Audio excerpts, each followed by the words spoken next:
Hello বন্ধুরা, কেমন আছো সবাই? আশা করছি সবাই খুব ভালো আছো। আজ আমি তোমাদের সঙ্গে শেয়ার করব সুজির উপমা রেসিপি। তার জন্য দেখো আমি গাজর, ক্যাপসিকাম, বিনস, আলু, পেঁয়াজ, লঙ্কা কুচি করে রেখেছি। আর এদিকে ওভেনটা জ্বালিয়ে আমি একটা ফ্রাইং প্যানও বসিয়ে দিয়েছি। ফ্রাইং প্যানটা গরম হয়ে গেছে, এবার দিয়ে দেবো একটু তেল। তেলটাও গরম হয়ে গেছে, এবার আমি কেটে রাখা পেঁয়াজ লঙ্কাগুলো দিয়ে দেবো। একটু লবণও দিয়ে দেবো, দিয়ে নেড়ে চেড়ে পেঁয়াজগুলো হালকা ব্রাউন করে ভেজে নেব। দেখো হয়ে গেছে, এবার কেটে রাখা সবজিগুলো একে একে দিয়ে দেব।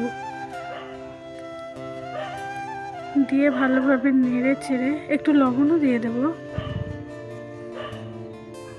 দিয়ে ভালোভাবে নরম করে আমি সিদ্ধ করে নেব সবজিগুলো।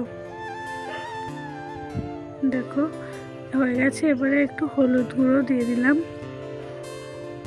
দিয়ে নেড়ে চেড়ে আগে থেকে কিছু সুজি আমি ভেজে রেখেছিলাম, সেই সুজিগুলো দিয়ে দিলাম। এবারে আমি অল্প অল্প করে জল দিয়ে সুজিগুলো ভালোভাবে সিদ্ধ করে নেব।